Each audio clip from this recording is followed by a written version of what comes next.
Hi, everybody. Welcome to Christian Homestead. My name is Jared. I have a new entry for my spreadsheet for visions, dreams, visitations, near-death experiences where someone comes in contact with a heavenly messenger.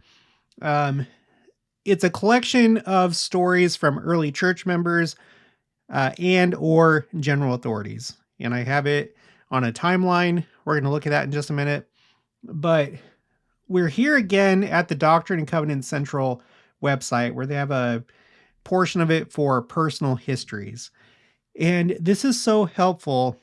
Number one, because it has all these histories in one place. Number two, they're easy to read because you have the transcripts on here rather than having to go to the original journal and try and make out the cursive and stuff like that. But one thing that I really like is using Grok to search this, because Grok, ChatGPT, it can help you in so many ways when it comes to research. There's so much data out there, and Grok can help narrow things down. So what I did is I took the address for this website and I asked Grok to find visions, visitations, dreams, etc. And it went through it and found some. And so I would recommend that you do the same if you're interested in, learning more about Far West, learning more about the prophet Joseph Smith, because we have the scriptures, right? We have Doctrine and Covenants, we have Joseph Smith history, but a lot of what we know about Joseph Smith comes from these early members of the church. So this is a great way to do that. Hear it directly from people who knew him personally. And there are a number of things to cover in this autobiography of Martha Pane Jones Thomas. So this is probably going to be several videos, including something really interesting that Joseph Smith said, but that's going to be in another video. Just so we can know who she is, I looked it up. This is a picture of her right here. According to the Wilford Woodruff Papers website, it says Martha Pane Jones Thomas was born the 20th of February, 1808 in Sumner County, Tennessee. She was the daughter of Isaac Jones and Polly Oglesby. She married Daniel Stillwell Thomas on the 3rd of February, 1826 in Sumner County, Tennessee, and they had 11 children. She was baptized by Wilford Woodruff, which Wilford Woodruff plays into this account that we're going to read.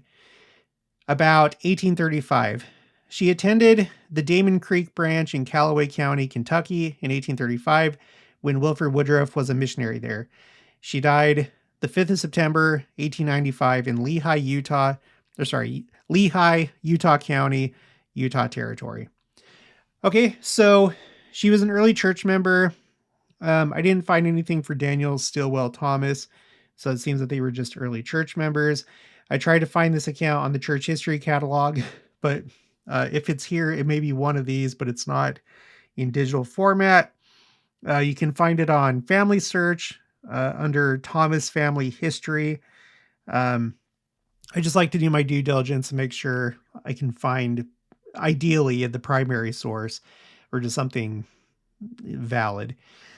Okay, so what we're going to do is we're going to read this from my spreadsheet for visions, visitations, and so on.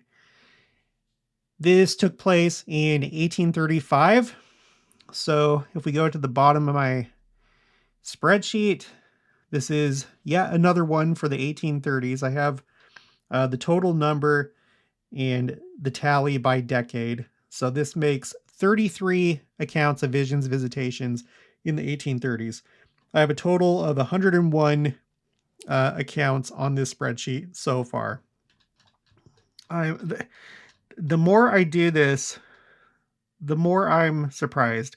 Again, I'm kind of not surprised. I think that there's a lot of contact with the other side of the veil, but I don't know. There's just so much more recorded than what I knew. So I can't wait to fill this out even more. Okay, 1835. I don't have an exact date. This is a dream. And she had other experiences that we'll cover in other videos. And let's just get into it. Let me zoom in.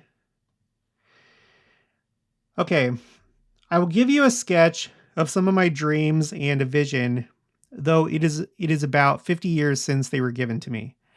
In Kentucky, 1835, after we were baptized, I had my first dream. You must remember, we belonged to the Campbellite Church. Once a year, there was a great camp meeting held close to our house. Everyone had to build 2 tents out of round poles covered with clapboard and floor with straw in abundance, especially around the stand and altar. One night, while I was in a deep sleep, I thought we were all in our tents equipped for a big meeting. Someone shouted out to look at the clouds.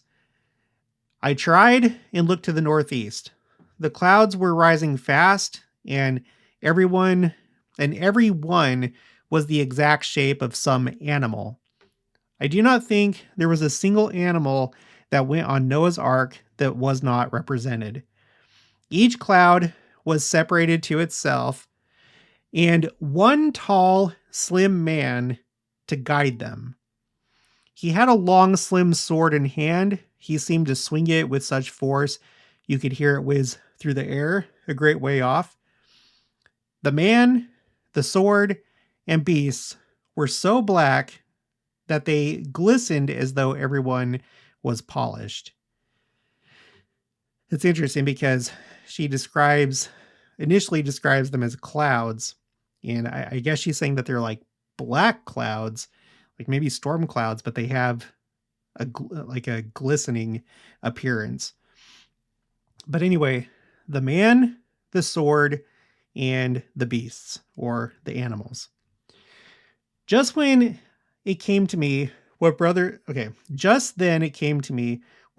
Woodruff and Paine were speaking about, the destroying angels that would come in the last days. I thought I fell down on my face until it passed over, and when I arose, I felt weak and tired, so much so that I awoke. Okay, so there are a few interesting things about this that I want to point out. We're going to go to my spreadsheet called Quotes A through Z.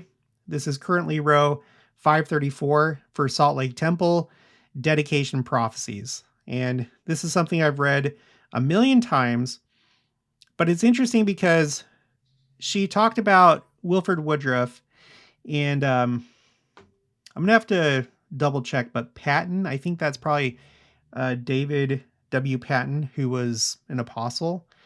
But Wilford Woodruff, who later became president of the church, and he seems to have had a significant relationship to the destroying angels, and it has to do with the dedication of the Salt Lake Temple in 1893. So first, we're going to read what he said after the temple was dedicated at a temple workers excursion.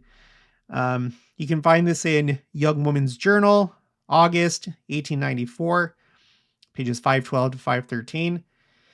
So they were having if I remember right, they were having like a fireside, a literal fireside, a campfire.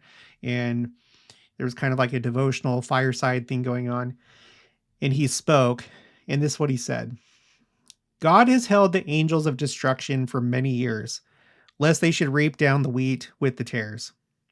But I want to tell you now that those angels have left the portals of heaven.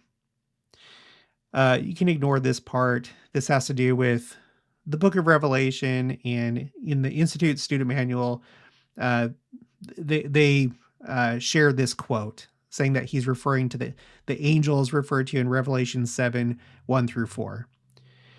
Okay, so, but I want to tell you now that those angels have left the portals of heaven, and they stand over this people and this nation now, and are hovering over the earth, waiting to pour out the judgments.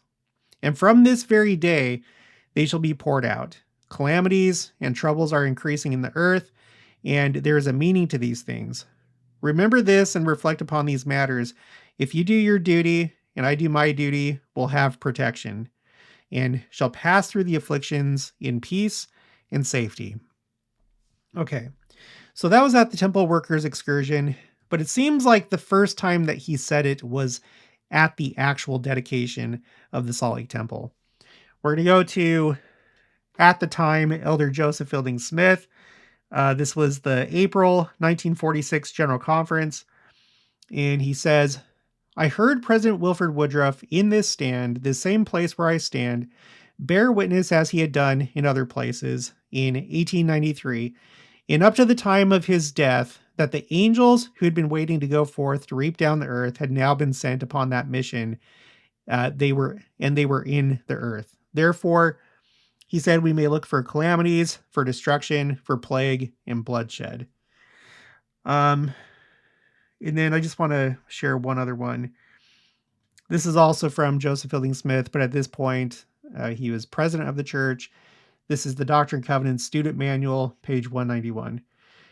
President Joseph Fielding Smith, who was present when President Woodruff talked about these angels at the dedication of the Salt Lake Temple, recorded the following, quote, one day while I was sitting in the presence of my father, President Joseph F. Smith, back about 1908 or 9, somewhere in there, I called attention to these statements of President Woodruff, and I said I would like to go over the records from the time of the dedication of the temple up until now and see what we can find in regards to calamities, destructions, plagues, and he encouraged me to do it, and so I did. So I went over the newspapers and over the magazines and jotted down year by year the destructions, the commotions among men, everything in the nature of a calamity, and to my great astonishment, each year they increased. And they have been increasing ever since I quit making that record. I was greatly astonished by it, and when I called the attention of one of my neighbors to it, he almost got angry at me, and he said, "Oh well, we have got better facilities now for discovering these things. I don't believe it." And he is a member of the church too, but seemed to lack faith in these predictions. So that interests me. That someone that was baptized by Wilford Woodruff had a dream shortly after she was baptized about the destroying angels. You know, she makes mention of Noah's Ark, even though she didn't see Noah's Ark, but she was like, wow, every single animal that must have been on Noah's Ark, Noah's Ark is represented here. And you know, that has some second coming foreshadowing in it, because that first great destruction with the flood came during that dispensation, and the world's not going to be flooded again, but there's going to be this, you know, that was the baptism of the earth, but we're going to have this baptism of fire when Christ comes. That's going to destroy the wicked. So it's really interesting. It's really interesting. Before I move on, I do want to talk about this part where I guess in the dream, she says, when I arose, I thought I fell down on my face until it passed over. And when I arose, I felt weak and tired, so much so that I awoke. Okay, so in the dream, she was feeling weak and tired, fell down on her face. Even though that took place in the dream, let's just talk about this now. Even though this took place in the dream, I decided to put this on the spreadsheet called Quotes A through Z. This is currently row 650 for visions, loss of energy, and strength. It may be that she really did lose energy and strength, not just in the dream, but after she awoke, even though she didn't talk about it. But I've noticed you have all these different times that when someone has contact with angels or somebody in their glory, like an encounter with Jesus Christ in his glory, if you have to be transfigured so you can be in their presence, there seems to be this effect afterwards that you're drained of energy. So I want to just review really quick what I have on this spreadsheet. The very first instance that I'm aware of comes from the scriptures. This is in Moses chapter 1, verses 9 through 10. And the presence of God withdrew from Moses, that his glory was not upon Moses, and Moses was left unto himself. And As he was left unto himself, he fell unto the earth. And it came to pass that it was for the space of many hours before Moses did again receive his natural strength, like unto man. And he said unto himself, Now for this cause I know that man is nothing, which thing I had never supposed. So Moses, for the space of many hours, feeling weak and drained of energy. Then we have Joseph Smith history, verse 20. He again forbade me to join with any of them, and many other things did he say unto me, which I cannot write at this time. When I came to myself again, I found myself lying on my back, looking up into heaven, when the light had departed. This is the first vision, of course. When the light had departed, I had no strength. But soon recovering in some degree, I went home, and as I leaned up to the fireplace, I guess because of his lack of strength, and then he continues with the story. So that's interesting. But then it happened to him again, verses 47 to 48. This is after the angel Moroni had visited him. I'm just going to read verse 48. I shortly after arose from my bed, and as usual went to the necessary labors of the day. But in attempting to work as at other times, I found my strength so exhausted as to render me entirely unable. My father, who was laboring along with me, discovered something to be wrong with me and told me to go home. I started with the intention of going to the house, but in attempting to cross the fence out of the field where we were, my strength entirely failed me, and I fell helpless on the ground, and for a time was quite unconscious of anything. Okay. Then we have this. This is the first General Conference of the Church. You can find this in Millennial Star, December 1843. History of Joseph Smith. On the first day of June, 1830, we held our first conference as an organized church. Our numbers were about 30, besides whom many assembled with us who were either believers or anxious to learn. Having opened by singing and prayer, we partook together of the emblems of the body and blood of our Lord Jesus Christ. We then proceeded to confirm several who had lately been baptized, after which we called out and ordained several of the various offices of the priesthood. Much exhortation and instruction was given, and the Holy Ghost was poured out upon us in such a miraculous manner. Many of our number prophesied, whilst others had the heavens opened to their view, and were so overcome that we had to lay them on beds or other convenient places. Among the rest was Brother Newell Knight, who had to be placed on a bed, being unable to help himself. By his own account of the transaction, he could not understand why we should lay him on the bed, as he felt no sensibility of weakness. You can read the rest of it if you want. You can pause and read this. I do want to read this, though. He saw heaven open and beheld the Lord Jesus Christ seated at the right hand of the Majesty on high. Then it talks about their bodily strength being restored. This was the first General Conference of the church. That must have been a pretty amazing experience, but people were having visions. For all we know, maybe some of them were transfigured. They were experiencing being in the glory of the Lord, maybe individually, I don't know.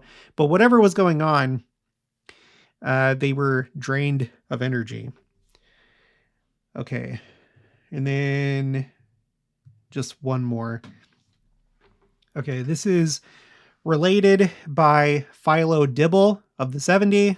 You can find this in Juvenile Instructor, which should be in italics. May 15th, 1892. Recollections of the Prophet Joseph Smith. So this is when Joseph Smith and Sidney Rigdon had their vision of the 3 degrees of glory. The vision, which is recorded in the Book of Doctrine and Covenants, was given at the house of Father Johnson in Hiram, Ohio. And during the time that Joseph and Sidney were in the Spirit and saw the heavens open, there were other men in the room, perhaps 12, among whom I was one during a part of the time. Probably 2/3 of the time, I saw the glory and felt the power, but did not see the vision. That's an interesting thing, right? Because up until I found this account, unless I missed something like in the section heading or something, I didn't know that anybody else was there other than just Joseph Smith and Sidney Rigdon, but perhaps 12 other men. And Philo Dibble saw the glory and felt the power, but did not see the vision itself. All right, continuing. The events and conversation while they were seeing what is written, and many things were seen and related that are not written, which, dang it, I will relate as minutely as is necessary. Joseph would, at intervals, say, "What do I see?" As one might say, while looking out the window and beholding what all in the room could not see. Then he would relate what he had seen or what he was looking at. Then Sidney replied, "I see the same." Presently, Sidney would say, "What do I see?" and would repeat what he had seen or was seeing. And Joseph would reply, "I see the same." Okay. Sorry, gotta fix that. This manner of conversation was repeated at short intervals to the end of the vision, and during the whole time, not a word was spoken by any other person. Not a sound nor motion made by anyone but Joseph and Sidney, and it seemed to me that they never moved a joint or limb during the time I was there, which I think was over an hour, and to the end of the vision. Joseph sat firmly and calmly all the time in the midst of a magnificent glory, but Sidney sat limp and pale, apparently as limber as a rag, observing which Joseph remarked smilingly, Sidney is not used to it as I am." Yeah, we at least know of a few other times when Joseph Smith lost his strength, and who knows how many times he had that happen.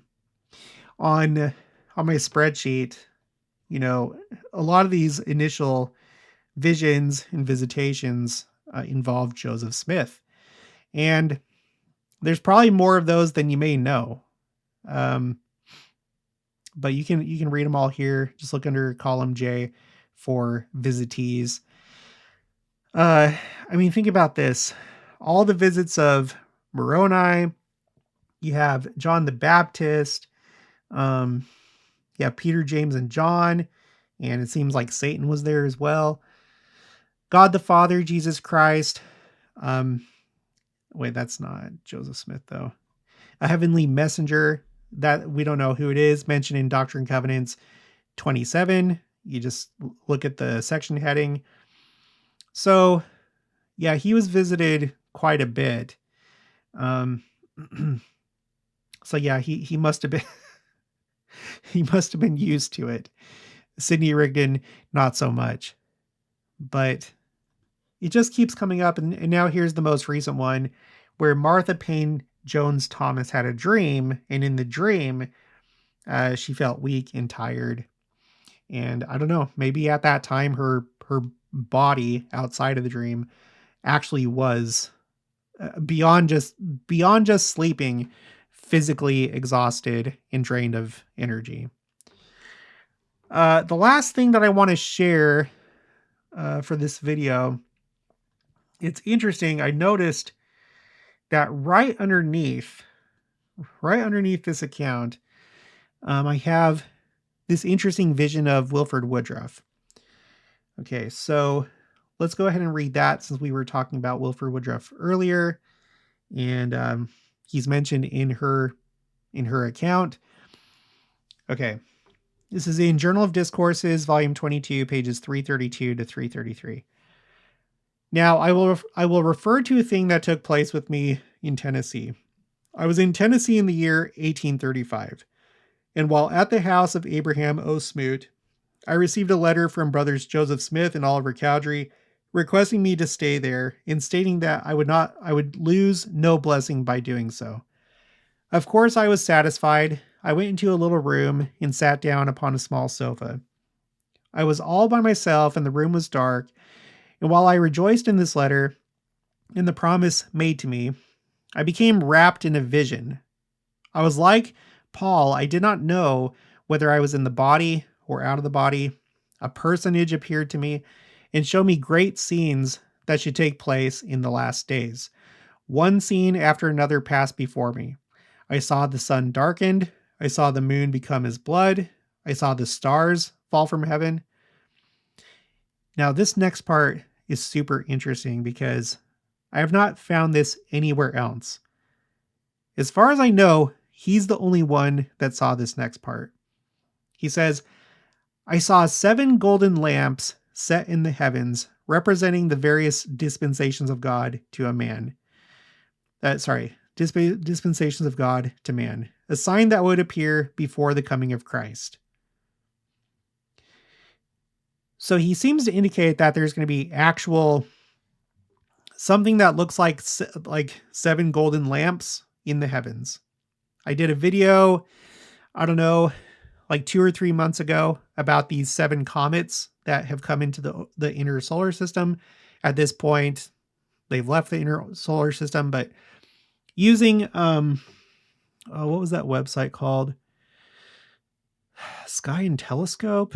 I can't remember, but there's like this solar system model online where you can choose a date and see where all the planets and comets are at any given time. And we played it from the year 2000 all the way until the end of 2025. And we watched the solar system. I did this exercise in the video. And that was the only time, the end of 2025, where you had 7 comets at a time in the inner, like within the inner, inside the orbit of Earth around the sun. Not necessarily at the same time, but in a very short window of time. There was no other year that was like that. I don't know that that's what he saw. You might be saying, well, Jared, that's a reference to the book of Revelation. Don't you remember? No, it's not. It's not. Let me show you. 7 golden lamps. Let's see. Where do I have it? Signs in the heavens. 7 golden lamps. There is something similar said in the book of Revelation. This is Revelation 4, verse 5. And there's also a Joseph Smith translation. Let's just read the Joseph Smith translation. And out of the throne proceeded lightnings and thunderings and voices. And there were 7 lamps of fire burning before the throne, which are the 7 servants of God. So this was not a sign in the heavens. It represented 7 servants of God. And as far as I know, that's the only other place that you hear about 7 lamps. They're not even described as golden lamps. So anyway, I don't know what he saw, but he says that this is going to be a sign before the second coming. All right, continuing. I saw the resurrection of the dead. In the first resurrection, those that came forth from their graves seemed to be all dressed alike. But in the second resurrection, they were as diverse in their dress as this congregation is before me today. And if I had been an artist, I could have painted the whole scene as it was impressed upon my mind, more indelibly fixed than anything I had ever seen with the natural eye. So it's just interesting. The same year that Martha Payne Jones Thomas was baptized by Wilford Woodruff and then had this dream of the angels of destruction, which were released at the dedication of the Salt Lake Temple when Wilford Woodruff dedicated the Salt Lake Temple. In that same year, he had his own vision or dream in which he saw something pretty unique. I don't know what to tell you. Just the Lord works in mysterious ways, and I think it's incredible, and I love seeing these connections. Yeah, that's going to be it for this one. I will point out one last thing. In the 1830s, the year that saw, at least as far as what I have recorded so far, the year that saw the most visitations was 1836. And it seems like most of those had to do with the Kirtland Temple. So here, column D, 1836. And then the only other year the only other year, well, in second place, I guess you could say, would be 1838. And it seems like most of those had to do with either far west Missouri or Richmond, Missouri. And now, with this new account from Martha Payne Jones Thomas, 1835 is now tied with 1838. This could change over time, but I just like to see, okay, what's going on in that year? And it makes sense. 1836, Kirtland Temple. 1838, Far West. That was like the year for Far West. It was the year of the expulsion. So yeah. Okay, that's going to be it for this one. I'll talk to you guys later.